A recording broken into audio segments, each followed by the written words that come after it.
یوں لگتا ہے وطن کی ہر چیز حسین لگتی ہے، اور جن کے وطن میں تھا بھی قبلہ کعبہ، جب وہ مدینہ گئے ہوں گے اور خوشی سے نہیں گئے، مجبور ہو کے گئے ہیں، تو وہ کعبہ جو شاید پہلے صرف جذباتی طور پر ادھر منہ ہوتا ہو، اب ناسٹیلجیا ہو گیا ہے، اب ناسٹیلجک فیلنگز منسلک ہو گئے ہیں کعبہ کے ساتھ۔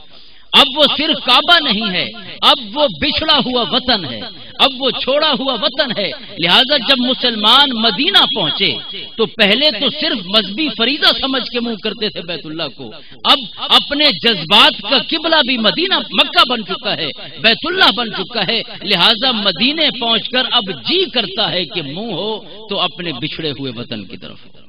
جب مدینہ میں پہنچے ہیں تو اب ادھر منہ کرنے کو دل کرتا ہے، ایموشنلی، بالکل جذباتی طور پر، مذہبی طور پر شاید کم ہو گیا ہو، لیکن اب جذبات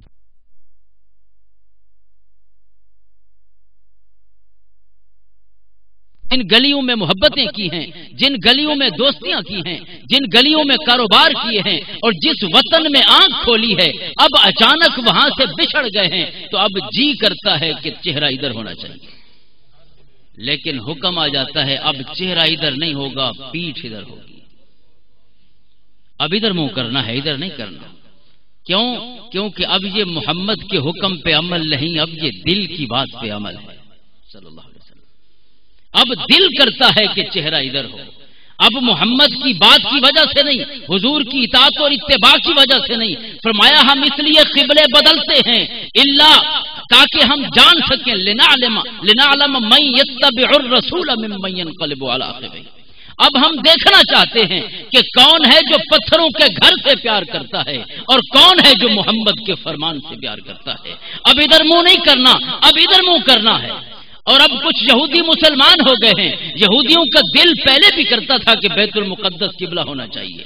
اب آئیے ہم قبلے کو پھر بدلتے ہیں، اب ادھر منہ نہیں کرنا، تاکہ وہ جو عبد السلام ہیں، تاکہ جو ابی بن کعب ہیں، جو کعب الاحبار ہیں، جو یہودیوں سے مسلمان بنے ہیں، ایسا نہ ہو کہ وہ اپنے جذبات کی وجہ سے منہ ادھر کرتے ہوں۔ اب محمد کی زبان کو ماننا ہے، لہذا اب منہ پھر ادھر کر لو، ادھر نہیں کرنا۔ ہم دیکھنا چاہتے ہیں کہ کون ہے جس کا قبلہ ذات مصطفیٰ ہے اور کون ہے جس نے پتھروں کے گھروں کو قبلہ بنا رکھا۔ الا لنعلم من يتبع الرسول ممن ينقلب على عقبیہ۔ یہ ہم قبلے نہیں بدل رہے، تمہارا قبلہ ایک ہی ہے، ہم وہی قبلہ پکا کر رہے تاکہ تمہیں پتہ ہو کہ ہمارا قبلہ قلب و جاں کون ہے، ہمارا قبلہ ایمان کون ہے، جس طرف منہ کرنا ہے اور جدھر منہ رکھنا ہے وہ ہستی کون ہے۔ لہذا دوران نماز قبلہ تبدیل ہوتا ہے، اور تبدیلی کا منظر بھی عجیب ہے۔ ادھر سے منہ ہٹا کے ادھر کرنا ہے، صرف اتنی بات نہیں، دوسری بات یہ ہے کہ امام کو مڑ کے ادھر آنا ہے، اور صرف اتنی بات نہیں، حضور کے پیچھے مرد بھی ہیں، بچے بھی ہیں اور عورتیں بھی ہیں۔ اور ترتیب یہ ہوتی ہے آقا کے زمانے میں جب خواتین نماز میں آتی تھی، پہلی صفوں میں مرد ہوتے، پھر بچے ہوتے، آخر میں خواتین ہوتی۔ دوران نماز چہرہ موڑنا ہے، صرف اتنی بات نہیں کہ چہرہ موڑنا ہے، پوری صفوں کی ترتیب بدلنی ہے۔ دوران نماز پیچھے کی طرف منہ ہونا ہے، امام نے ادھر آنا ہے، عورتوں نے پیچھے جانا ہے، مردوں نے آگے آنا ہے، درمیان میں بچوں نے رہنا ہے۔ پوری تبدیلی ہو رہی ہے دوران نماز۔ یہ کوئی بڑا ایمرجنسی حکم تھا کہ یہ دوران نماز ضروری تھا؟ 17 مہینے نمازیں ہو سکتی تھی، 17 مہینے اور 2 دن کی نمازیں، اور یہ صحیح بخاری کی روایت کے مطابق یہ تیسرے دن کی عصر کی نماز نہیں ہو سکتی تھی۔ ادھر دوران نماز کیوں موڑا ہے؟ قد نرى تقلب وجهك في السماء، کیونکہ کسی کا چہرہ آسمان کی طرف اب اٹھا ہے، اور جو ہی اٹھا ہے اس میں تاخیر نہیں ہونی چاہیے، جو ہی اٹھا ہے۔ قد نرى تقلب وجهك في السماء، ہم آپ کے چہرے کو آسمان کی طرف اٹھتا ہوا دیکھ رہے ہیں۔ اب لفظ بولا نرا کا، رائنا نہیں کہا ہم نے دیکھا۔ اگر دیکھا کہیں تو پھر تو ماضی بن گیا، ہم نے چہرے کو دیکھ نہیں لیا، ہم اس چہرے کو دیکھ رہے ہیں اور دیکھتے رہیں گے۔ ہم یہ قصہ پارینہ نہیں بننے دیتے، ہم یہ ماضی کی بات نہیں بننے دیتے۔ آپ کے چہرے کو تکنا ہمارا حال ہے، ہمارا حال رہے گا، ہمارا مستقبل ہے، ہمارا مستقبل رہے گا۔ قد نرا تقلب وجهك في السماء۔ اور اب ایک اور مسئلہ بھی ہے، ہم جب اللہ کی بات کرتے ہیں تو یوں کیوں کہتے ہیں؟ گونگے کا اشارہ یہی ہے نا کہ اللہ اوپر ہے، اور ہم اکثر کہتے بھی ہیں اوپر والا دیکھ رہا ہے۔ بھئی نیچے کون ہے؟ زمین تو سیارہ ہے، یہ تو درمیان میں لٹکی ہوئی ہے، کشش ثقل سے، گریویٹیشنل فورس سے کھڑی ہے۔ اب آپ کو سب کچھ پتا ہے، یہ پورا جو ہمارا نظام شمسی ہے، سولر سسٹم ہے، یہ تو پوری ایک کائنات ہے جس میں زمین کا اوپر کچھ نہیں، زمین کے نیچے بھی اسی طرح گہرائیاں ہیں، جس طرح اوپر آسمان ہے اس طرح نیچے بھی آسمان ہے۔ امریکہ والے ہمارے نیچے رہتے ہیں تو ان کا اوپر تو نیچے ہو گیا، تو وہ اللہ جو ہر طرف ہے، ہم خامخواہ یہ کو کہتے ہیں کہ اوپر والا۔ باقی دنیا والوں کی پتہ نہیں کوئی وجہ ہوگی، ہماری وجہ تو قرآن نے واضح فرما دی۔ ہماری وجہ یہ ہے کہ قد نرا تقلب وجهك في السماء، جب آقا کو اللہ سے بات کرنی ہو تو اوپر دیکھتے ہیں۔ پھر ہم نے کہا وہ اللہ تو کہتا ہے میں ہر طرف ہوں، لیکن محمد نے جو اوپر دیکھا ہم نے کہا ہاں وہ اوپر ہے، ہاں وہ اوپر والا ہے جو دیکھ سکتا ہے، اور جس نے دیکھا ہے جب اس کا چہرہ اوپر اٹھا تو ہمارے لیے رب اوپر ہو گیا، ورنہ قرآن نے تو کہا تھا انما تولوا فثم وجه اللہ، لیکن ہمارے لیے اب اوپر والا ہے۔ باقی مذہب والے جو بھی کہتے پھریں، مسلمانوں کے لیے تو وہ اوپر والا ہے، کیونکہ جب محمد صلی اللہ علیہ وسلم اللہ کی بات کرتے ہیں، اللہ کی طرف متوجہ ہوتے ہیں حالت نماز میں تو اوپر دیکھتے ہیں۔ اس حقیقت کے باوجود کہ جدہ شور چفیرے پیندا ہے او کول تیرے نت رہندا ہے، کدی نہنو اقرب کہندا ہے نالے آکھدا ہے فی انفسکم۔ چلو ویکھیے اس مستانے نو جدی دنیا دے وچ پئیے تھم۔ کبھی کہتا ہے نحنو اقرب، قریب رہتا ہوں، پھر کہتا ہے قریب نہیں رہتا، فی انفسکم تمہارے اندر رہتا ہوں۔ کبھی کہتا ہے وَاعْلَمُوا أَنَّ اللَّهَ يَحُولُ بَيْنَ الْمَرْءِ وَقَلْبِهِ، کہاں بھاگتے ہو، کہاں بھاگتے ہو؟ تمہارے اور تمہارے دل کے درمیان ہماری جھوکیں ہیں، ہماری جھوک تمہاری اور تمہارے دل کے درمیان ہے۔ حاضرین محترم، جو اتنا قریب رہتا ہے اس کے لیے اوپر منہ کر کے اتنا دور کیوں کر دیتے ہیں؟ کسی کی سنت ادا کرتے ہیں۔ قد نرا تقلب وجهك في السماء۔ اب بات آتی ہے، آپ کا چہرہ ہم نے مڑتے ہوئے دیکھا ہے، اوپر کو اٹھتے ہوئے دیکھا ہے، اب ایسا کرتے ہیں فَلَنُوَلِّيَنَّكَ قِبْلَةً تَرْضَاهَا، ہم آپ کی مرضی کا قبلہ بنا دیتے ہیں۔ یہ آیت کا ترجمہ ہے۔ پوری آیات نے جہاں تحویل قبلہ کا ذکر ہے، کسی ایک جگہ بھی بیت اللہ کا نام نہیں لیا قرآن نے۔ پڑھ لیجئے، آپ تسلی کر لیجئے، قرآن نے یہ نہیں کہا کہ آپ کا بیت اللہ جو ہے اسے ہم آپ کا قبلہ بنا دیتے ہیں۔ قرآن نے کہا قبلتن ترضاہا، اسے قبلہ بناتے ہیں جو آپ کو پسند ہو۔ ہماری شرط بیت اللہ کی نہیں ہے، ہماری شرط آپ کے چہرے کی ہے۔ اگر آیت اترتے اترتے ارادہ بدل گیا ہو تو پھر بیت اللہ کو چھوڑیے، کہیں اور منہ کر لیجیے، ہم اسی کو قبلہ بنا دیتے ہیں، بیت اللہ کی شرط نہیں لگاتے۔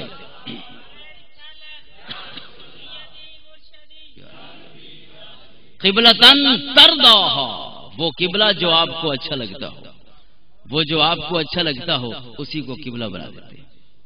اب کیا کہا؟ فَوَلِّ وَجْهَكَ شَطْرَ الْمَسْجِدِ الْحَرَامِ۔ ترضاہا کے بعد آیت کا کلاز ختم ہو گیا، آیت ختم نہیں ہوئی لیکن اس کا میننگ فل کلاز، سنٹیکٹیکل اور سیمنٹیکل کلاز ختم ہو گیا۔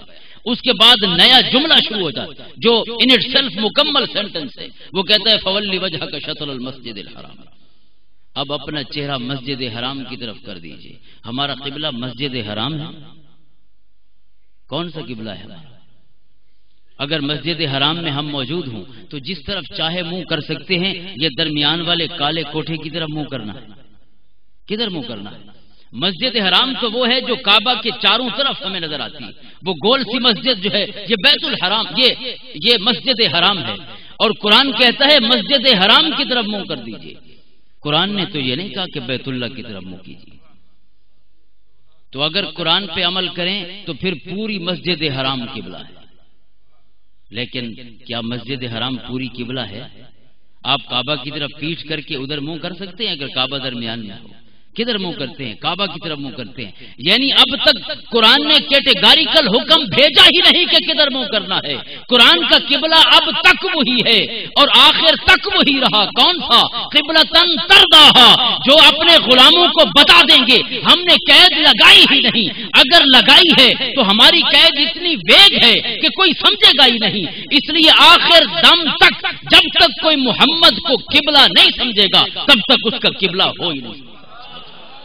قبلتن ترضا.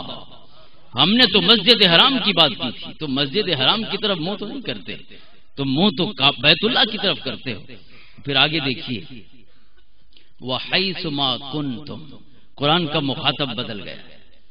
اب تک ایک مخاطب تھا، اب زیادہ ہو گئے. فول وجہک شطر المسجد الحرام. اے محمد صلی اللہ علیہ وسلم، حضور کے لیے حکم الگ تھا، اپنا چہرہ بیت اللہ کی طرف کر دیجیے یا اپنا چہرہ مسجد حرام کی طرف کر دیجئے. اسی جملے میں ہم شامل نہیں ہو سکتے تھے. آگے الگ سی آیت ہے، وہ بھی مکمل سینٹنس ہے ان اٹ سیلف. وہ کہتی ہے وحیث ما کنتم فولوا وجوہکم شطرہ. اور اے محمد کے غلاموں، اب تم آؤ، تم سے بات کرنی. ان کا چہرہ پہلے کروا لیا ہے مسجد حرام کی طرف، ہم سے بات نہیں کی اس وقت کہ کیا ہو رہا ہے. قبلتن ترضاھا کے وقت کوئی تیسرا درمیان میں نہیں تھا، وہ آپس کی باتیں تھیں. اب تم آ جاؤ، کچھ باتیں تم سے بھی کرنی ہے. کون سی؟ وحیث ما کنتم، تم جہاں کہیں بھی ہو. فولوا وجوہکم شطرہ. ہو ضمیر ہے اور اس میں کوئی شک نہیں، علماء کا اتفاق ہے کہ ہو ضمیر کا مرجع مسجد حرام ہے. کہ تم، لیکن لفظی معنی کیا ہے تاکہ آپ اردو میں بہتر سمجھیں گے. اور اے لوگوں اب تم سنو، تم جہاں کہیں بھی ہو تم اپنا چہرہ اس کی طرف کر لو. تم اپنا چہرہ اس کی طرف کر لو. کس کی طرف کر لو؟ ہمارا چہرہ کس کی طرف ہونا ہے؟ میں آپ کو ایک لمحے کے لیے حضور کا مقتدی بناتا ہوں صلی اللہ علیہ وسلم. وہی مقتدی ہم ہوں جو اس دن آقا کی ابتدا میں تھے. اتنی بڑی سعادت ہمیں حاصل ہو، حضور کے پیچھے کھڑے ہوں اور ہمیں پتہ ہی نہیں کہ کیا ہو رہا ہے. حضور نے مصلی چھوڑ دیا ہے تو ہم کس کے پیچھے پیچھے مڑ رہے ہیں؟ آقا نے کچھ بتایا نہیں، نماز شروع ہے ٹوٹی نہیں. حضور نے بتایا نہیں کہ کوئی آیت اتری ہے. آقا نے بتایا نہیں کہ اللہ کا نیا حکم آ گیا ہے. ہم جو پیچھے کھڑے ہیں ہم کس کے پیچھے پیچھے مڑ رہے ہیں؟ بیت اللہ مڑ رہا ہے ہمارے ساتھ. کون ہے جو ہمارے ساتھ ساتھ وہ شمال سے جنوب کی طرف آ رہا ہے؟ کون ہے؟ ذرا اس رنگ میں آیت کو پڑھی. آیت کہتی ہے وحیث ما کنتم فولوا وجوہکم شطرہ. اے مسلمانوں، تمہارا چہرہ نہیں پھرنا چاہیے. یہ جو پھرنے کی بات ہو رہی ہے وہ تو قبلہ مصطفیٰ کا بدل رہا ہے. تمہارا قبلہ تو پہلے بھی وہی تھا جو اب ہے. تمہارا قبلہ تو کوئی نہیں بدلا. تمہارا قبلہ تو پہلے بھی وہی تھا جو اب ہے. اور وہ کون ہے؟ شطرہ، وہ جدھر منہ کر لیں. تمہارا قبلہ تو وہ ہوتا ہے. لہذا تمہارا قبلہ تو محمد کا چہرہ ہوتا ہے. تمہارا قبلہ تو چہرہ مصطفیٰ ہوتا ہے. تمہارا قبلہ کہاں بدلا ہے؟ قبلہ تو محمد کا بدل رہا ہے. تمہارا تو امتحان ہو رہا ہے کہ تم بدلتے ہو چہرے کو یا ادھر ہی رکھتے ہو جدھر محمد کا چہرہ بدلتا جا رہا ہے. حاضرین محترم، یہ آیت کا ترجمہ ہے. اب صحابہ کا عمل دیکھیے. اگر خدا نخواستہ کوئی شخص کعبہ شریف کے اندر داخل ہو جائے تو پھر وہ کدھر منہ کر کے نماز پڑھے گا؟ فقہی مسئلہ جو ہے آپ سب کو پتا ہوگا. جدھر مرضی منہ کر لیں آپ کی نماز ہو جائے گی. اگر کعبہ کے اندر کھڑے جس طرف مرضی اگر اللہ تعالیٰ لے جائے اندر داخل ہو جاتے ہیں. ویسے حتیم بھی کعبہ کا حصہ ہے، اس کے اندر جو نفل پڑھ لیتے ہیں وہ بھی کعبہ کے اندر کے نفل ہوتے ہیں. جدھر منہ کر لیں کعبہ کے اندر کوئی فقیہ نہیں کہتا کہ آپ کی نماز نہیں ہو سکتی. کعبہ تو ہر طرف کعبہ ہے، ہر طرف بیت اللہ ہے. جدھر منہ کر لے نماز ہوتی ہے. صحیح بخاری کتاب الصلاح کی روایت، حضرت عبداللہ ابن عمر رضی اللہ تعالیٰ، حضرت عمر کے صاحبزادے، راویان حدیث طبقہ اول میں چوتھے نمبر کے راوی حضرت عبداللہ ابن عمر رضی اللہ تعالیٰ عنہ جب کعبہ شریف کے اندر داخل ہوتے ہیں سیدھا سامنے جاتے ہیں. سامنے والی دیوار یعنی کعبہ شریف کے دروازے سے اندر انٹر ہو کے جو سامنے دیوار ہے اسی طرف جاتے ہیں اور پھر اگلی دیوار سے 2 گز کا فاصلہ ماپتے ہیں. سامنے والی دیوار سے جو دروازے کے سامنے 2 گز کا فاصلہ ناپتے ہیں اور پھر وہی نماز پڑھتے ہیں جب بھی کعبہ کے اندر داخل. حضرت عبداللہ ابن عمر سے فتویٰ پوچھا گیا کہ فتویٰ کیا ہے؟ فتویٰ دیتے ہیں کہ کعبہ کے اندر جب پہنچ جائیں جدھر مرضی منہ کر لے نماز ہو جاتی ہے۔ وہ فتویٰ پوچھنے والا بھی ساتھ ہے، اور حضرت عبداللہ ابن عمر کا جو عمل ہے وہ دیکھ چکا ہے۔ ابن عمر سے کہتا ہے کعبہ کے اندر ہم جدھر منہ کر لے نماز ہو جاتی ہے، آپ کی نماز نہیں ہوتی؟ آپ تو جب بھی انٹر ہوتے ہیں سامنے والی دیوار سے، اور وہ بھی 2 گز ماپ کے وہیں کھڑے ہوتے ہیں، کبھی ادھر منہ نہیں کیا، کبھی ادھر منہ نہیں کیا، کبھی مشرق کو نہیں کیا، ہمیشہ مغرب کو، اور وہ بھی دیوار سے 2 گز کے فاصلے پہ نماز پڑھتے ہیں۔ ہماری نماز ہوتی ہے، آپ کی نہیں ہوتی؟ حضرت عبداللہ ابن عمر سے فتویٰ پوچھا جا رہا ہے۔ حضرت عبداللہ ابن عمر جواب دیتے ہیں وہ شریعت کا فتویٰ ہے، وہ شریعت کا فتویٰ ہے کہ جدھر منہ کر لے نماز ہو جاتی ہے، اور یہ فتویٰ نہیں، یہ عشق کے قاضی کا فیصلہ ہے۔ یہ عشق کے قاضی کا فیصلہ ہے۔ کون سا عشق اور کون سا قاضی؟ عشق محمد کا، اور قاضی بلال ہے۔ قاضی بلال ہے۔ بلال نے یہ فتویٰ دیا ہے کہ فتح مکہ کے دن حضور کعبہ کے اندر داخل ہوئے اور چند قدم چلے، 2 گز کے فاصلے پہ کھڑے ہوئے، سامنے والی دیوار کی طرف منہ کیا۔ ہمارے لیے اب پورا بیت اللہ کعبہ نہیں رہا، وہ فتویٰ شریعت کا وہی ہے، لیکن عاشقوں کا کعبہ اب دیوار کا وہ حصہ ہے جدھر محمد کا چہرہ ہو گیا ہے۔ اب عاشقوں کا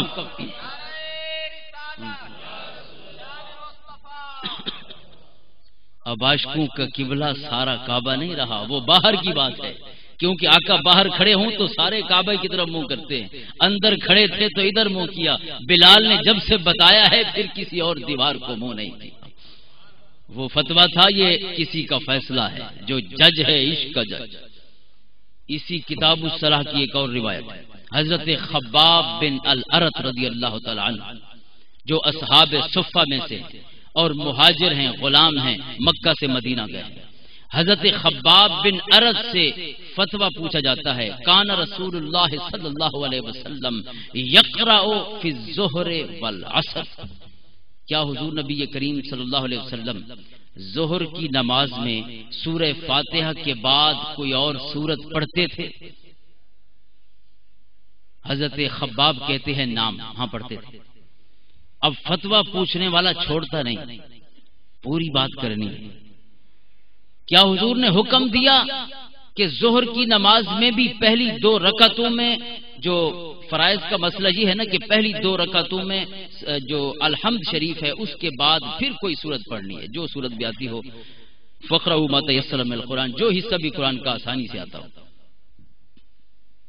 حضرت خباب کہتے ہیں، حضرت خباب سے وہ پوچھتا ہے کیا حضور نے حکم دیا ہے کہ ظہر اور عصر کی جو 2 رکعتیں ہیں پہلی، ان میں بھی قرات پڑھ لی ہے؟ حضرت خباب کہتے ہیں نہیں، حکم نہیں دیا، تفصیل دیگر کتب حدیث میں ہے، لیکن اس کا یہ حصہ بخاری شریف کے اندر موجود ہے۔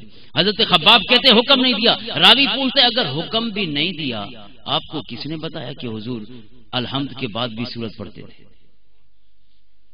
باقی نمازوں میں صبح کی نماز ہو گئی، مغرب کی نماز ہو گئی، عشاء کی نماز ہو گئی، اس میں تو آقا جہر سے پڑھتے ہیں، زور سے پڑھتے ہیں۔ چلو آپ سن لیتے ہوں گے کہ حضور نے تلاوت کی ہے، حضور نے قرآن پڑھا ہے۔ یہ زور اور عصر بھی تو سری نمازیں ہیں، ان میں تو امام آہستہ سے پڑھتا ہے۔ اگر حضور آہستہ سے پڑھتے تھے تمہیں کس نے بتا دیا کہ آقا الحمد پر رک نہیں جاتے، ولدالین کے آگے بھی کوئی سورت پڑھتے؟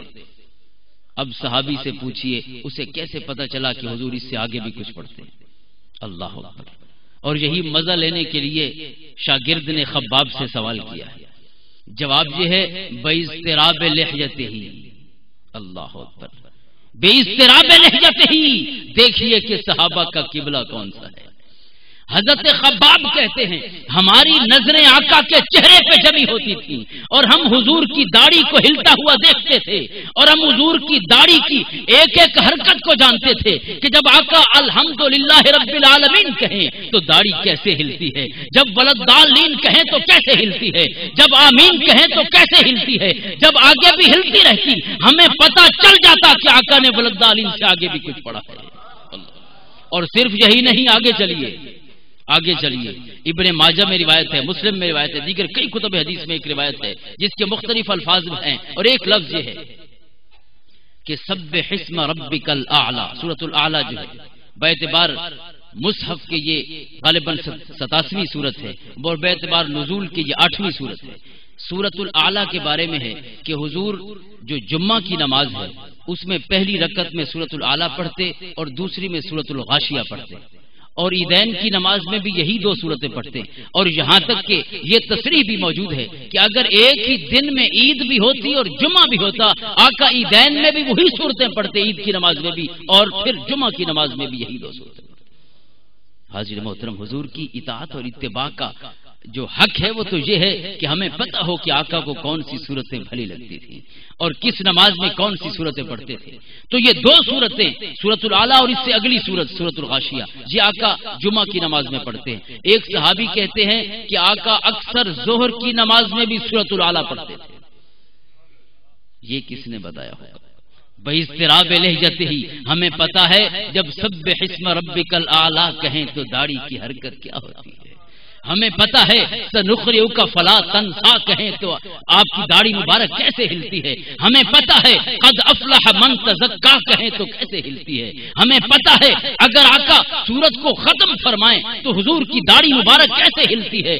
باضطراب لہجتہ ہی ہماری آنکھیں کہاں گڑی ہوتی؟ یہ تمہارے لیے فتویٰ ہے کہ سجدے کی جگہ پہ نظر ہونی چاہیے، صحابی کے لیے فتویٰ کچھ اور ہے کہ چہرے مصطفیٰ پہ نظر ہونی چاہیے، کیونکہ قرآن نے کہا فولوا وجوہکم شطرہ، اے مومنو تم اپنا چہرہ اس کی طرف کر لو، ان کا چہرہ جدھر بھی ہو تمہاری نظریں چہرے مصطفیٰ پہ گڑی رہنی چاہیے۔ مٹھڑی دلڑی لٹڑی دا، مٹھڑی دلڑی لٹڑی دا ہے قبلہ یار دیا جھوکا، خواجہ سے فرمانے نا مٹھڑی دلڑی لٹڑی دا ہے قبلہ یار دیا جھوکا۔ اور حضرت براء بن عازب کی روایت سنیے، صحیح بخاری شریف کی۔ حضرت براء بن عازب فرماتے ہیں کہ صحابہ کرام کا تمام صحابہ کا عمل بتاتے ہیں، اذا صلوا مع النبی صلی اللہ علیہ وسلم فرفع رأسه من الرکوع قاموا قیاما حتی یروه قد سجد۔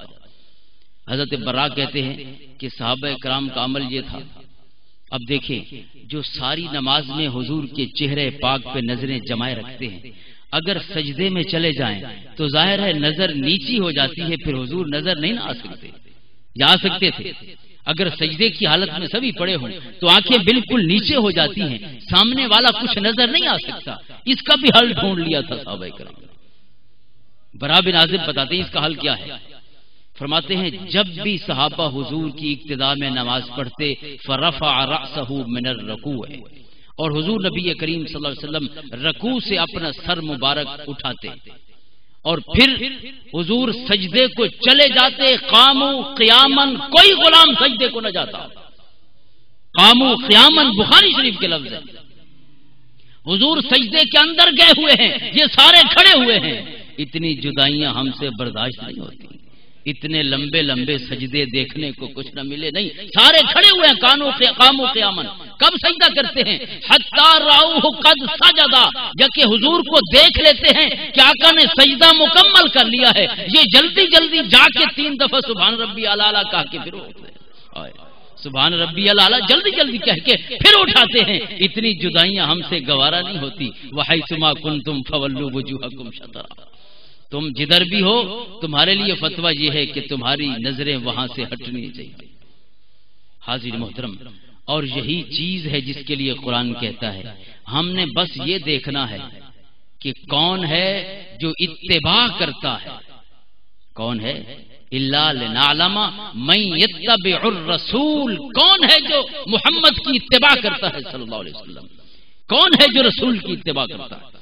رسول کی اتباع صرف یہ نہیں ہے کہ 2-4 حکم بس یہ پتا ہو کہ بیٹھ کے پانی پینا ہے، باقی کسی بات کا پتہ نہ ہو۔ اتباع یہ ہے کہ تعمیل حکم میں بندہ فنا ہو جائے، یہ صحابہ کا مقام ہے، تعمیل حکم میں فنا ہو جائے۔ حضرت ابن عمر سے پوچھیے، ابو داؤد شریف کتاب الصلاۃ کی روایت ہے، مسجد نبوی جو ہے اس میں ایک باب النساء ہے، باب بلال کے ساتھ، اللہ تعالیٰ سب کو لے جائے محبت و عقیدت کے ساتھ۔ باب النساء ہے، زالی کا دروازہ، خواتین کا دروازہ۔ ایک دن آقا نبی پاک صلی اللہ علیہ وسلم نے فرمایا، حضور کے زمانہ میں اور پھر حضرت ابو بکر کے زمانہ میں اور حضرت عمر کے ابتدائی زمانہ تک خواتین صحابیات مستقل طور پر ہر نماز میں مسجد میں شرکت فرماتی تھی۔ آقا کے زمانہ میں خواتین بھی آتی ہیں، آگے مرد ہوتے ہیں، پھر بچے ہوتے ہیں، پھر خواتین کی صفیں ہوتی ہیں۔ ایک دن آقا نے فرمایا، لو ترکنا ھذا الباب للنساء، یہ دروازہ ظالی واسطے نہ چھوڑ دو، یہ دروازہ جو ہے یہ خواتین کے لیے مختص نہ کر دیں۔ مطلب یہ تھا کہ ان کی عفت اور عصمت کے قریب تر اور قریب تر یہ ہے کہ ایک دروازہ ہو جس سے خواتین آئیں، مرد نہ آئیں، باقی سارے دروازوں سے مرد آ سکتے ہیں، یہ دروازہ صرف خواتین کے لیے مختص کر دیتے۔ آقا نے فرمایا، حضرت عمر کے دور تک اس دروازہ سے صرف خواتین آتی، کوئی مرد صحابی کبھی داخل نہ ہوا، اس دروازے سے جو خواتین کے لیے مختص تھا۔ اور جب خواتین کا مسجد میں آنے کا سلسلہ ختم ہو گیا تو جو مومنٹری ریزن تھی، جو لمحاتی وجہ تھی اس دروازے سے منع کرنے کی، وہ وجہ ختم ہو گئی، کیونکہ اب خواتین مسجد میں ہی نہیں آتی، لہذا ان کے لیے کوئی دروازہ مختص کرنے کی ضرورت باقی نہیں رہی۔ حضور نے تو اس لیے فرمایا تھا کہ ادھر سے مرد نہ آئیں، جب خواتین آ رہی تھی مسجد میں، اب تو کوئی خاتون آتی ہی نہیں، حضرت عمر نے منع فرما دیا۔ حضرت عبداللہ ابن عمر فوت ہونے تک، جب تک زندہ رہے، کبھی اس دروازے سے داخل نہ ہوئے۔ کیوں؟ جب محبت کی بات ہوتی ہے وہاں ریزنز اور وجوہات نہیں پوچھی جاتی۔ کیوں کو چھوڑیے، آقا نے فرما دیا ادھر سے نہیں آنا، اب اس کی وجہ ختم ہو گئی ہے تو ہو گئی ہو، ہماری وجہ یہ ہے کہ حضور نے فرمایا ہے کہ نہیں آنا، ہماری وجہ یہ ہے کہ آقا نے کہہ دیا ہے کہ نہیں آنا، اب مرتے مر جائیں گے، وجوہات ساری ختم ہو جائیں، سارے کاغذ مک جائیں، ختم ہو جائیں، حضرت عبداللہ ابن عمر مرتے دم تک اس دروازے سے کبھی داخل نہ ہوئے۔ حضور نے منع تو فرمایا ہے، ہم دیکھنا چاہتے ہیں کہ من یتبع الرسول، حضور کی اتباع کون کرتا ہے؟ یہ اتباع رسول دیکھی جا رہی ہے جس سے قبلے بدل رہے ہیں، یہ اتباع رسول دیکھی جا رہی ہے صحابہ کرام کی۔ حضرت عمر کی وہ اتباع رسول ہی تو ہے۔ صحیح بخاری شریف کی روایت کتاب المناسک کتاب الحج کی، حضرت عمر بڑی معروف روایت ہے، آدھا حصہ معروف ہے، آدھا شاید نسبتاً غیر معروف ہے۔ حضرت عمر نے طواف کعبہ کے دوران جو حجر اسود کو مخاطب فرمایا تو کہا نہیں تھا انک حجر لا تضر ولا تنفع، مجھے پتا ہے تو پتھر ہے، نہ نقصان دے سکتا ہے نہ نفع دے سکتا، لیکن میں پھر بھی تجھے چوم رہا ہوں، حالانکہ تو کچھ نہیں کر سکتا، کرتا وہی ہے جو اللہ کرتا ہے، جو اللہ چاہتا ہے وہی ہوتا ہے، تیرے اندر ذاتی طور پر نفع نقصان کی کوئی خاصیت موجود نہیں ہے، لیکن پھر بھی تجھے چوم رہا ہوں، کیوں کہ لولا انی رأیت رسول اللہ صلی اللہ علیہ وسلم استلمک مستلمتک فاستلمک، اگر حضور نے تجھے بوسہ نہ دیا ہوتا تو کبھی بوسہ نہ دیتا۔ کوئی یہ نہ کہے کہ ہم پتھروں کو چاٹ رہے ہیں، کوئی یہ نہ کہے کہ ہم پتھروں کو بوسہ دے رہے ہیں، ہم تو کسی کے بوسوں کو بوسہ دے رہے ہیں، ہم تو کسی کے بوسے چوم رہے ہیں، ہم تو کسی کے ہونٹ چوم رہے ہیں۔ اس کے بعد کہتے ہیں وَمَا لَنَا وَلِلرَّمْلِ، ہم رمل کیوں کرتے ہیں؟ جس طواف کے بعد سعی صفا و مروہ ہو اس میں رمل کیا جاتا ہے، رمل کہتے ہیں اکڑ کے چلنے کو، سینہ نکال کے پہلوانوں کی طرح استباع کر کے یوں چلتے ہیں۔ وَمَا لَنَا وَلِلرَّمْلِ، حضرت عمر کہتے ہیں یہ ہم رمل کیوں کرتے ہیں؟ قَدْ كُنَّا رَأَيْنَا بِهِ الْمُشْرِكِينَ، یہاں کس کے لیے اکڑتے ہیں؟ اسی کے سامنے جو کہتا ہے لا تمشِ فی الارض مرحا، جو کہتا ہے زمین میں اکڑ کے مت چلا کرو، اسی کے گھر میں آ کے سینہ اس کو پہلوانیاں دکھانے آئے، اس کو پہلوانی دکھانی ہے، جو کہتا ہے کہیں بھی پہلوانی مت دکھاؤ، انسانوں کی طرح چلا کرو، لا تمشِ فی الارض مرحا، اور اس کے گھر میں آ کے پہلوان بنے ہوئے ہیں۔ کیوں؟ کسی نے کہا تھا کہ یہاں پہلوان بننا ہے، کسی نے کہا تھا کہ پہلوان بننا ہے، کس نے کہا تھا؟ جب مکہ سے ہجرت کر کے مسلمان مدینہ چلے گئے، اور مدینہ کا پرانا نام تھا یثرب، بیماریوں کی سرزمین، مشرکین مکہ نے کہا کہ مسلمان مدینہ چلے گئے ہیں، اب سارے بیمار ہو گئے، ہڈیاں دی مٹھ بڑھ گئے، سبھی بیمار ہو گئے ہیں، 100 فیملیز ہو گئی، اب سبھی بیمار ہیں، بس ہڈیوں کے ڈھانچے بن چکے ہیں، یہ مکہ والوں نے مشہور کر دیا۔ حضور نبی کریم صلی اللہ علیہ وسلم کو یہ خبر پہنچی، 7 ہجرت کے 7ویں سال صلح حدیبیہ سے اگلے سال جب مسلمان پھر آئے پہلی دفعہ ہجرت کرنے کے بعد پہلی دفعہ آئے مکہ میں طواف کرنے کے لیے کعبہ کا طواف کرنے لگے ہیں تو اللہ کے رسول حکم دیتے ہیں کہ اکڑ کے چلنا ہے، اب طواف کے وقت اب پہلوان بن کے چلنا ہے. کیوں؟ انہیں ایک پیغام دینا ہے، اب ایک پیغام دینا ہے. ہک سنیڑا ہے جرا انہاں کو پہنچاؤں ہے. اور پیغام کیا ہے؟ پیغام یہ ہے انہیں پتا چل جائے وہ زمین جو بیماریاں بانٹتی تھی اب اس مٹی کے ذرے کھا کے شفا بن چکے ہیں. اب وہاں سے بیماریاں نہیں، اگر بیمار مٹی کھا لیں تو صحت یاب ہو جائے کرتے. اب وہ خاک شفا ہے، اب وہ مٹی نہیں، وہ شفائیں بانٹتی ہے. اگر کوئی بیمار جائے تو شفا کی خیرات لے کے آتا ہے. اب ان کو پہلوان بن کے دکھانا ہے. ہڈیاں دی مٹھنی سے بڑے پہلوان بن گیا. حضرت عمر کہتے ہیں قد کننا رائنا بالمشرکین.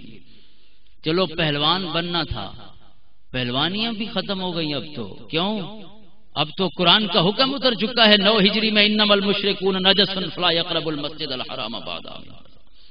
اب قرآن کا حکم اتر چکا ہے سورۃ التوبہ کا 9 ہجری میں حضور کے وصال سے 1.5 برس پہلے. کیا حکم؟ کہ مشرکین پلید ہیں، آج کے بعد کوئی مشرک مسجد حرام میں داخل نہ ہو. اب پورے مکہ کی حدود میں بلکہ حرم کی حدود میں کوئی مشرک داخل ہی نہیں ہو سکتا. چلو اس وقت تو مشرکین کو پہلوانی دکھانی تھی، اب کس کو پہلوانی دکھا رہے ہیں؟ حضرت عمر خود سے سوال، یہ سوال کی ہے آپ کی، یہ خود کلامی ہے، خود سے سوال کر رہے ہیں. آج کس کو پہلوانی دکھا رہے ہیں؟ اب تو وہ مشرک بھی نہیں رہے جو ہمیں بیمار کہتے تھے، اور ہمیں کوئی بیمار کہتا بھی نہیں. اب کیوں؟ ہم 52 لاکھ مربع میل کے اکیلے حکمران جو ہیں.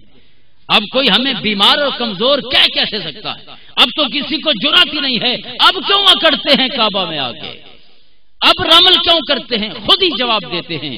اب ایک اور مسئلہ ہے، اب کہیں سوئی اڑ چکی ہے. ہوں سوئی اڑ گئی ہے کتنی. شیئن صنعہ رسول اللہ صلی اللہ علیہ وسلم لا نحب ان نترکہ. اب مسئلہ یہ ہے کہ حضور نے جس کام کا حکم دے دیا ہے اس کی وجہیں ختم ہو جائیں، اس کے کاذب ختم ہو جائیں، اس کی مصلحتیں ختم ہو جائیں، لیکن حضور نے حکم جو دے دیا ہے جب تک اگلا حکم نہیں آئے گا تب تک یہی حکم ہمارے لیے قابل عمل رہے گا. یہ حکم تب بدلے گا جب ناسخ آئے گا، اور کوئی اور ناسخ آ نہیں سکتا. ناسخ صرف محمد کی زبان ہو سکتی ہے.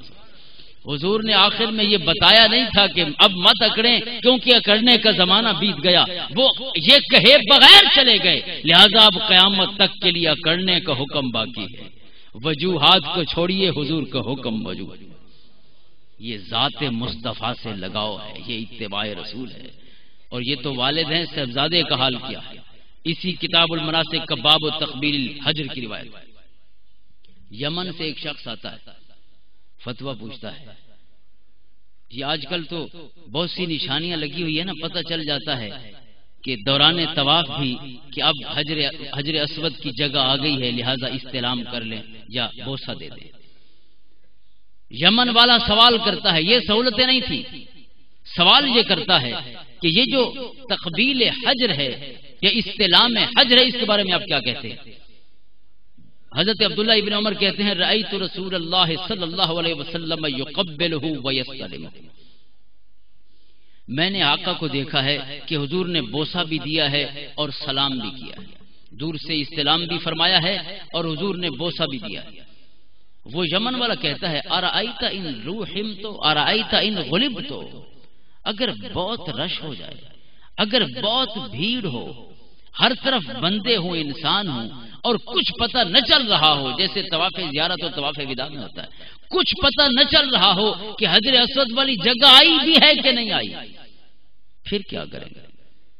جب حجر اسود کا پتہ ہی نہیں چل رہا تو پھر نہ استلام ہو سکتا ہے، نہ تقبیل ہو سکتی ہے، نہ بوسہ ہو سکتا ہے، نہ سلام ہو سکتا ہے. اب کیا کریں؟ حضرت عبداللہ ابن عمر غصہ ہو جاتے ہیں، فرماتے ہیں اجعل ارائیت بالجمن رأیت رسول اللہ صلی اللہ علیہ وسلم یقبلہ ویستلمہ. فرماتے ہیں اپنی اگر مگر کو یمن چھوڑ کے آؤ، اگر کعبہ میں آنا ہے اور طواف کرنا ہے تو پھر وہی طریقہ اپنانا ہوگا جو محمد عربی نے اپنایا. حضور نے بوسہ دیا ہے یا استلام کیا ہے. تم رش کی بات چھوڑو، اگر تم پیروں کے نیچے آ کے کچلے جاؤ مر جاؤ پھر بھی جب تک استلام نہیں کرو گے طواف کا نیا چکر شروع نہیں ہو سکتا. اللہ اکبر. یہ صحابی کا فتویٰ ہے، یہ اتباع رسول ہے صلی اللہ علیہ وسلم.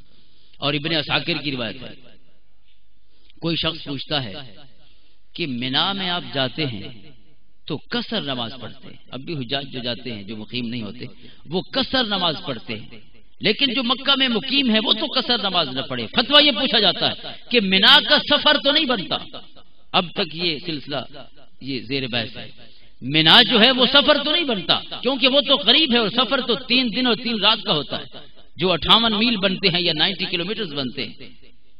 اور یہ کوئی 90 کلومیٹر کا فاصلہ تو نہیں، یہ تو 3-4 میل کا فاصلہ ہے میکسیمم. تو یہ تم قصر نماز کیوں پڑھتے ہو مینا میں؟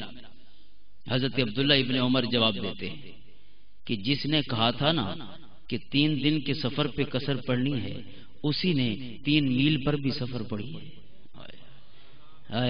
تم کیا وجوہات ڈھونڈتے ہو؟ وہ جس نے کہا ہے نا کہ 3 دن کے سفر پہ پڑھنی ہے اسی نے 3 میل کے سفر پہ بھی پڑھی ہے. اللہ اکبر. اور ہمارے لیے تو بس اس کی اقتدا ہے. انما نفعل کما رأیناہ یفعل. ہمارا تو ایک ہی سیدھا سا اور آسان سا اصول ہے کہ جو ان کو دیکھا ہے وہی کر رہے ہیں. تمہارا جی چاہتا ہے تو قصر پڑھو، جی نہیں چاہتا تو نہ پڑھو، ہمیں مجبور نہ کرو. ہم نے جس کو جو کرتے دیکھا ہے اس وقت وہی کر رہے ہیں. حاضرین محترم، یہ صحابہ کرام ہیں، یہ صحابہ کی زندگیاں ہیں. حضرت کعب بن مالک رضی اللہ تعالیٰ عنہ دوران نماز بھی حضور کی طرف چہرہ کرنے کا اور حضور کے چہرے کو تکنے کی ایک اور طویل ترین روایت بخاری شریف کی، شاید سب سے لمبی روایت ہو یہ صحیح بخاری کی. حضرت کعب بن مالک کے صاحبزادے حضرت عبداللہ ابن کعب بن مالک اس کے راوی اور روایت کرتے ہیں اپنے والد حضرت کعب بن مالک سے. غزوہ تبوک جو ہوا اس میں غزوہ اسرہ قرآن نے اسے کہا الذین اتبعوہ فی ساعۃ العسرہ، سب سے مشکل ترین غزوہ تاریخ اسلام کا. کئی میل کا فاصلہ تپتے صحراؤں میں شدید گرمی میں حضور نے اپنے غلاموں کے ساتھ طے کیا. 1 مہینے کا تقریباً سفر تھا، پھر واپس تشریف لے آئے. 80 منافق ساتھ نہ گئے. طویل روایت ہے، مختصر عرض کر رہا ہوں جس کی تفصیل سورۃ توبہ میں موجود ہے ساری. 80 منافق ساتھ نہ گئے اور 3 مسلمان نہ جا سکے، جن میں ایک حضرت کعب بن مالک ہیں، ایک حضرت مرارہ بن ربیع ہیں اور ایک حضرت ہلال بن امیہ واقفی ہیں رضی اللہ تعالیٰ عنہ. یہ 3 مسلمان تھے جو حضرت کعب کہتے ہیں کہ صرف اپنی سستی کی وجہ سے نہ جا سکے، کوئی وجہ نہیں تھی. لیکن حضور کی نافرمانی تو ہو گئی تھی نا، لہذا قرآن کریم نے فرمایا سیحلفون باللہ لکم اذا انقلبتم الیہم لتعرضوا عنہم فاعرضوا عنہم. قرآن نے کہا جب آپ واپس مدینہ پہنچیں گے تو سارے منافق اکٹھے ہوں گے اور قسمیں کھا کھا کے کہیں گے کہ فلاں مجبوری تھی، زال بیمار رہی تھی، بال بیمار رہی تھی، دھی بیمار رہی تھی، فلاں کو تکلیف ہے. یہ بڑی مجبوریاں بیان کریں گے اور اللہ کی قسمیں کھا کھا کے اے محمد صلی اللہ علیہ وسلم ان سب کی قسموں کو سچ مان لینا. اللہ اکبر. منافق آ کے کہیں گے فلاں مجبوری تھی، ان سب کی مجبوریوں کو سچ مان لینا. فاردوا عنہم، کیوں؟ انہم رجس ومأواہم جہنم. سزا پڑوسی کے بچوں کو نہیں دی جاتی، اپنے بچوں کو دی جاتی. انہیں کچھ نہیں کہنا، چھوڑ دیجئے، یہ جانے اور قیامت جانے. انہم رجس ومأواہم جہنم، یہ پلید ہیں اور جہنم ان کا ٹھکانہ. لہذا جو بھی منافق آ رہا ہے، قسمیں کھا رہا ہے، حضور اس کے لیے دعائے مغفرت کر دیتے ہیں. ٹھیک ہے بھائی، اچھا آپ کی مجبوری تھی، چلے جائیے. 3 غلام ہیں جو سچ بولتے ہیں آقا کوئی مجبوری نہیں تھی، کوئی مجبوری نہیں تھی. اور ہمیں پتہ ہے کہ زبان سے قسم کھا بھی لیں، آپ کو تو صرف زبان کا پتہ نہیں، خیال جہاں سے اٹھتے ہیں وہاں کی خبریں بھی آپ کو آپ کے رب نے دے رکھی. کوئی بہانہ نہیں کرتے، بس سچی بات یہ ہے کہ نہیں آ سکے، ہماری مجبوری کوئی نہیں تھی، صرف سستی سے نہیں آ سکے. حضرت کعب بن مالک کہتے ہیں حضور نے ہم تینوں کا معاملہ مؤخر فرما دیا اور حکم فرمایا کہ آج کے بعد ان تینوں سے کوئی بات نہ کرے، ان سے کوئی سلام نہ کرے، نہ ان کے سلام کا کوئی جواب دے. 3 صحابی حضرت کعب کہتے ہیں کہ مسلمانوں کے اور حضور کے غلاموں کے اتباع کا عالم یہ تھا کہ ادھر حضور نے حکم دیا کہ نہیں بولنا، ادھر اسی لمحے پورا مدینہ ہم سے اجنبی بن گیا۔ نہ بچے سلام کا جواب دیتے، نہ بھائی دیتے ہیں، نہ پڑوسی دیتے، نہ شہر والا کوئی محلے والا دیتا ہے، نہ کوئی سلام کا جواب دیتا ہے، نہ کوئی ہم پہ سلام کرتا ہے۔ ایک دن حضرت کعب کہتے ہیں میں اپنے کزن حضرت ابو قتادہ کے باغ میں گیا، وہ کھجور اتار رہے تھے اپنی کھجوروں سے، میں نے نیچے کھڑے ہو کے سلام کیا، 1 دفعہ کیا، دوسری دفعہ، تیسری دفعہ، پھر میں رونے لگا زاروں قطار، اور ابو قتادہ کو کہا کہ تو میرا کزن ہے، میرے چاچے کا لڑکا ہے، اور تجھے پتا ہے کہ میں اللہ اور اس کے رسول سے دل سے محبت کرتا ہوں، صرف غلطی ہو کے نہیں جا سکا، تو بھی میرے سلام کا جواب نہیں دیتا، تو سگا چاچے کا لڑکا ہے۔ حضرت کعب کہتے ہیں ابو قتادہ نے چپ ہو کے کچھ دیر بعد جواب دیا کہ وہ جو چاچے مامے بابے بابے تھے نا، وہ سب تو ہم مکہ چھوڑ آئے، یہاں تو ایک ہی رشتہ آیا ہے، یہاں تو کوئی اور رشتہ ہم لائے ہی نہیں، یہاں تو محمد کا رشتہ ہے۔ وہ جو چاچے مامے کا رشتہ تھا وہ مکہ رہ گیا، اگر خونی رشتے نبھانے تھے تو مکہ چھوڑا ہی کیوں تھا مہاجروں نے، اور ہم نے ان مہاجروں کو یہاں پناہ ہی کیوں دی؟ وہ رشتے سارے وہاں ہیں جہاں جتنی پہچانیں ہیں، جہاں جتنی شناختیں ہیں، جہاں جتنے فیصلے ہیں، وہ محمد کی زبان سے وابستہ ہے۔ ان سے بات کیجئے اگر سلام کا جواب چاہتے ہو، اگر وہ کہیں گے تو جواب دیں گے، ورنہ تجھ سے کوئی تعلق نہیں، اتنے تعلق پہلے چھوڑ آئے ہیں ایک اور سے۔ حضرت کعب کہتے ہیں 40 دن بیت جاتے ہیں کوئی میرے سلام کا جواب نہیں دیتا، اور میں جب مسجد نبوی میں جاتا ہوں حضور کو سلام عرض کرتا ہوں اور پھر آقا کے ہونٹوں کو دیکھتا رہتا ہوں جواب کے لیے ہلے ہیں یا نہیں ہلے، اور فرماتے ہیں جب آقا نماز پڑھ لیتے ہیں تو میں کہاں نماز پڑھتا ہوں، جب حضور نماز پڑھ کے پیچھے اپنے غلاموں کی طرف منہ کر لیتے ہیں میں سامنے جا کے نماز شروع کر دیتا ہوں۔ فَأُسَارِقُهُ النَّظْرَ حدیث کے لفظ ہے، پڑھتا نماز ہوں اور دیکھتا چہرے مصطفیٰ کو رہتا ہوں۔ فَأُسَارِقُهُ النَّظْرَ کن اکھیوں سے آقا کو تکتا رہتا ہوں، اور پھر فَإِذَا أَقْبَلْتُ عَلَى صَلَاتِي أَقْبَلَ عَلَيَّ وَإِذَا الْتَفَتْتُ نَحْوَهُ أَعْرَضَ عَنِّي۔ اور حضور کیا کرتے ہیں، جب میں اپنی نماز کی طرف متوجہ ہوتا ہوں تو حضور مجھے دیکھتے رہتے ہیں، اور جب میں حضور کو دیکھتا ہوں تو أَعْرَضَ عَنِّي مجھ سے نظریں پھیر لیتے ہیں۔ جب میں نماز پڑھتا ہوں تو مجھے دیکھتے رہتے ہیں، اور جب میں حضور کو دیکھتا ہوں تو نظریں پھیر لیتے ہیں۔ اب سوال یہ ہے، یہ جو نماز کے اندر حضور ان کو دیکھتے رہتے تھے وہ انہیں کس نے بتایا تھا؟ ان سے تو کوئی بولتا ہی نہیں تھا۔ وہ کس نے بتایا تھا کہ جب تم حضور کو نہیں دیکھتے اس وقت حضور تجھے دیکھتے؟ یہ کس نے بتایا؟ اس کا مطلب ہے کہ جب نہیں دیکھتے تھے نا تب بھی ادھر ہی دیکھ رہے ہوتے تھے۔ وہ جب نہیں دیکھنا کہتے ہیں نا، وہ ایک لمحے کو آنکھ جھپکتے ہوں گے یا آنکھ نیچے کرتے ہوں گے، دوبارہ چہرے مصطفیٰ پہ جاتی ہوگی تو حضور کی وہ اٹھتی ہوئی نظر پھر پکڑ لیتے ہوں گے، اور جب میں دیکھتا ہوں تو أعرض عني مجھے نہیں دیکھتے۔ میں ویکھاں سونا نہ ویکھے، میں نہ ویکھاں ویکھے، میں ویکھاں سونا نہ ویکھے، میں نہ ویکھاں ویکھے، ایڈی قسمت کتھوں میری او میرے ویکھن دے وچ ویکھے۔ یہ اکھیاں 4 ہونا تو بڑی سعادت کی بات ہے۔ ایڈی قسمت کتھوں میری او میرے ویکھن دے وچ ویکھے، یار تے تیرے اندر وسدا تینوں ایویں پین بھلیکھے، یار فریدا بوہے یار دے مریے بھاویں ویکھے یار نہ ویکھے، بوہے یار دے مریے۔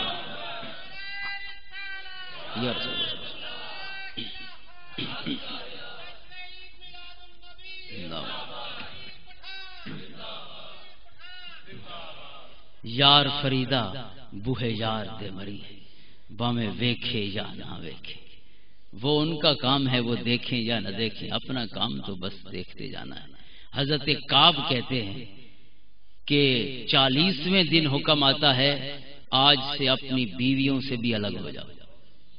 40ویں دن، 40 دن تک کوئی اور نہیں بولتا، اپنی بیوی سے درد تو بانٹ دیتے ہیں۔ 40ویں دن حکم آتا ہے آج سے بیویوں سے الگ ہو جاؤ، اور صحابہ کی اتباع بھی دیکھیے۔ میں پوچھتا ہوں انہیں طلاق دینی ہے یا ویسے میکے بھیج دینا ہے؟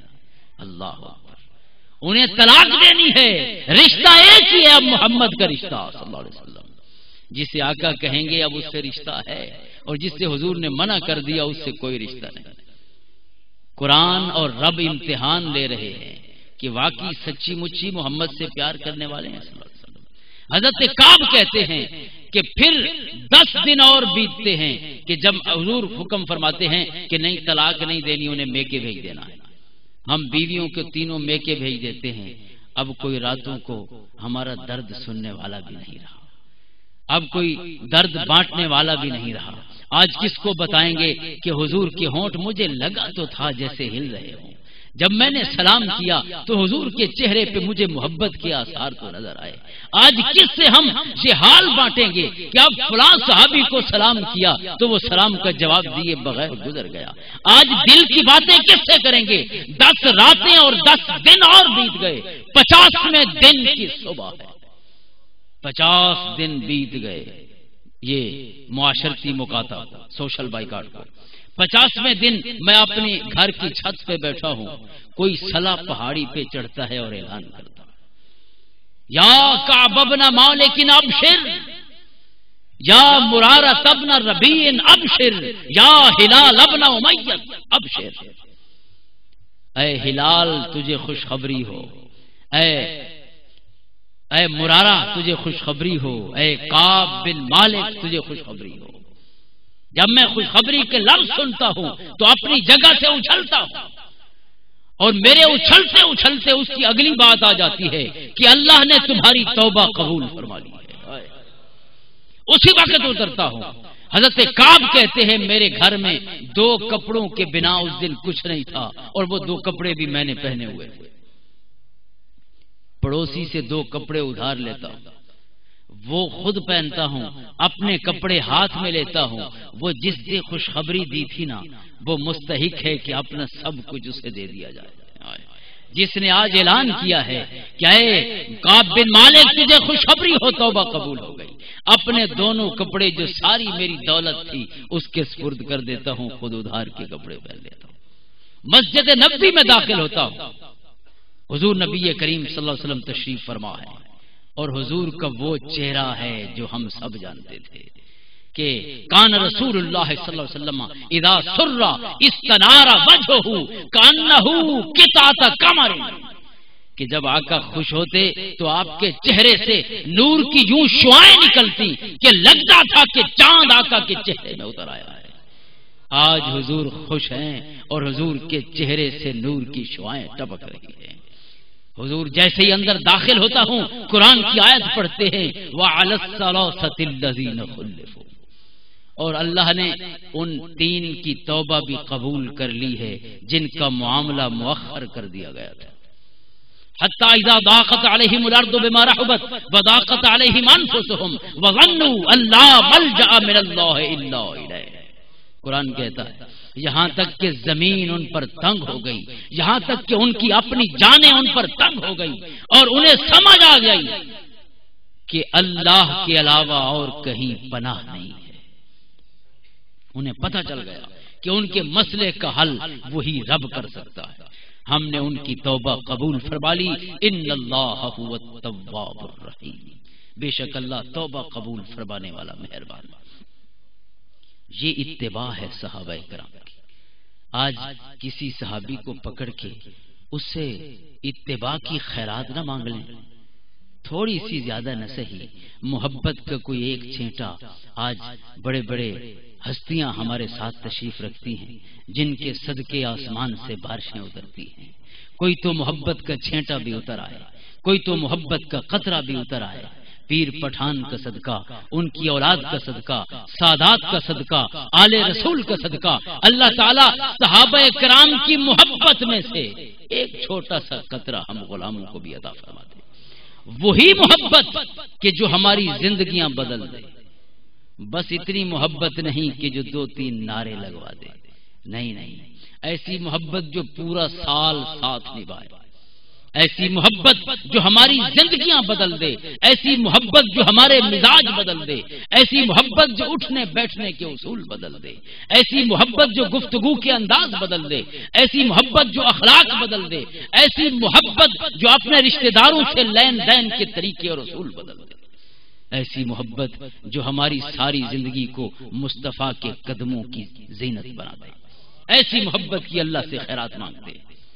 اللہ کہتا ہے یہ ہم نے سارے حکم اتارے ہی اس لیے ہیں کہ من یتبع الرسول، رسول کی اتباع کون کرتا ہے اور کون ہے ممن ینقلب علی عقبیہ، جو الٹے پاؤں پلٹ جاتا ہے، کون ہے جس کو اپنی مجبوریاں یاد آ جاتی ہیں، کون ہے جو اپنے دور کے تقاضوں کی بات لے بیٹھتا ہے کہ آج وہ دور نہیں رہا کہ حضور کی باتوں کو اپنایا جائے، اب زمانہ بدل گیا، اب فلاں فلاں چیز ضروری ہو گئی ہے، اب فلاں فلاں فحاشی ہماری زندگی کا حصہ بن چکا ہے۔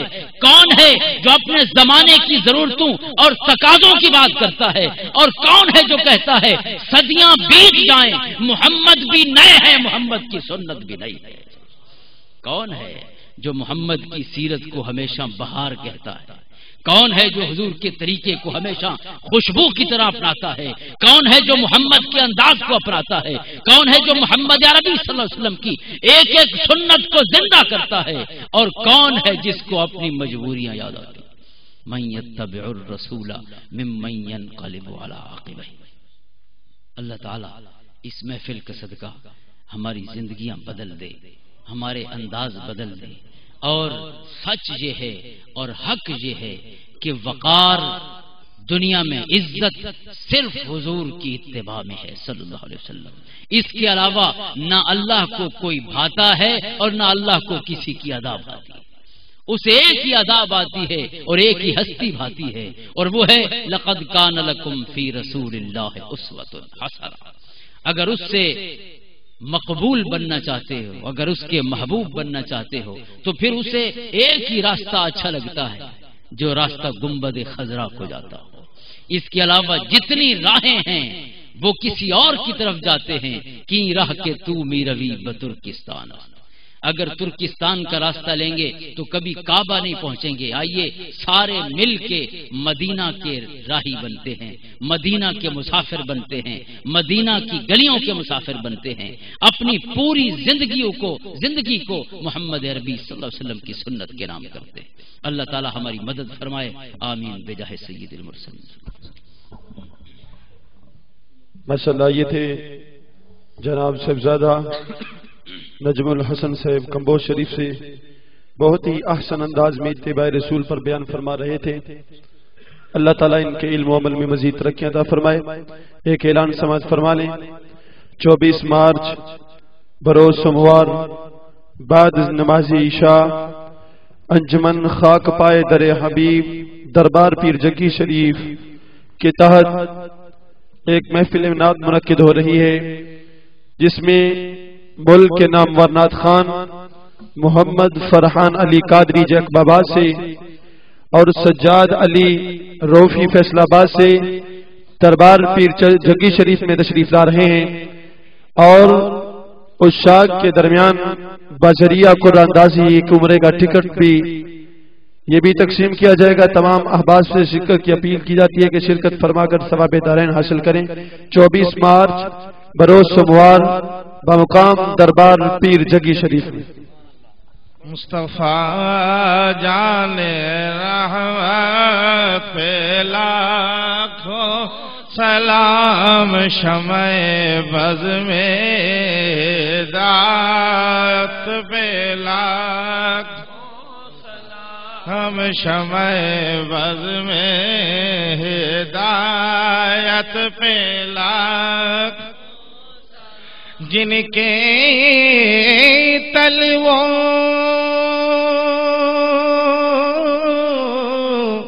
کے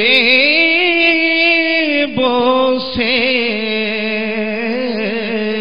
لیے عرش نے، جن کے تلووں کے بوسے لیے عرش نے اس کعفے پاک کی حرمت پہ لاکھوں سلام مصطفیٰ جان رحمت پہ لاکھ ہم سے خدمت کی قدسی کہیں ہر زام مصطفیٰ جان رحمت پہ لاکھوں سلام شمع بز میں ہدایت پہ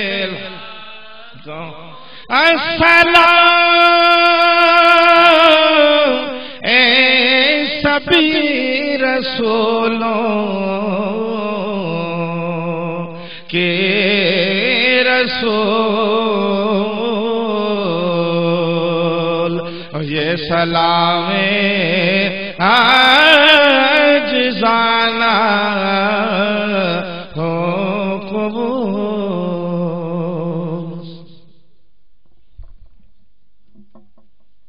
آمین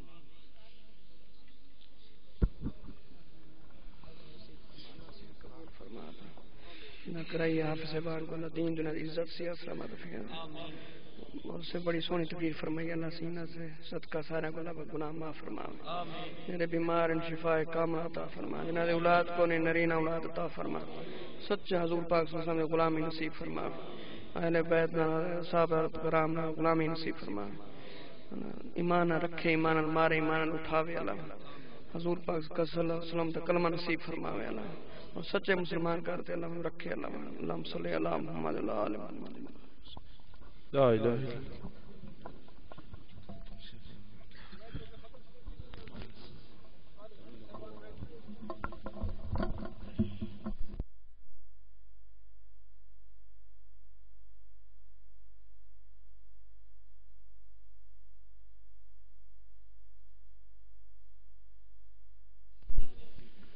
بسم الله الرحمن الرحيم والضحى والليل إذا سجى ما ودعك ربك وما قلى وللآخرة خير لك من الأولى ولسوف يعطيك ربك فترضى ألم يجدك يتيما فآوى ووجدك ضالا فهدى ووجدك عائلا فأغنى فأما اليتيم فلا تقهر وأما السائل فلا تنهر وأما بنعمة ربك فحدث بسم الله الرحمن الرحيم